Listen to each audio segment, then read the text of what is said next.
Nonostante l'arrivo di Trump, i dazi, il caos geopolitico e le guerre, le imprese venete mostrano resilienza e si confermano leader nazionali per la propensione allo scambio internazionale, col 71% contro il 56% italiano, terze per export di beni, 13% del totale.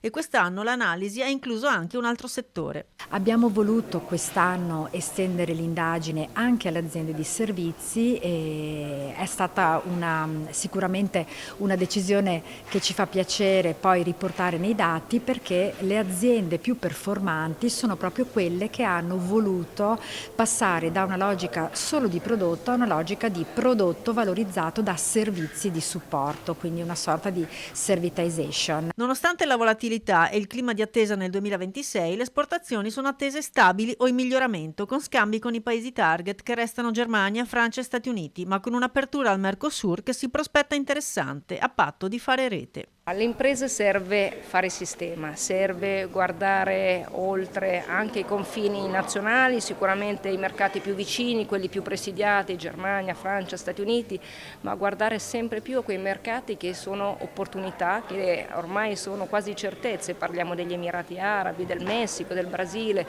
l'India, fresca anche un abbozzo di accordo commerciale, e bisogna fare andando non da soli, ma andando insieme alle istituzioni, alle associazioni di categoria. Ma il dato più importante è legato alle imprese manifatturiere, quelle che hanno inserito servizi post vendita hanno performato meglio delle altre. Le imprese che offrono servizi oltre ai beni manufatti sembrano riuscire ad avere un maggior valore aggiunto, a produrre maggior valore aggiunto, e questa è un'indicazione interessante per gli imprenditori, che quindi possono aggiungere ai beni che vendono anche dei servizi, e questo aumentando il valore dei propri prodotti. Nel corso dell'evento è stato assegnato il premio Exporter of the Year 2025, riservato ad aziende partecipanti alla ricerca che si sono distinte per la performance sui mercati internazionali. Per la categoria grandi imprese ha vinto PAL, per la categoria piccole e medie imprese premio Parchettificio Garbellotto. Nella categoria beginners, aziende con esperienza più recente sui mercati esteri, ha vinto Ambiente 1985. Menzione speciale nella categoria servizi a Orion.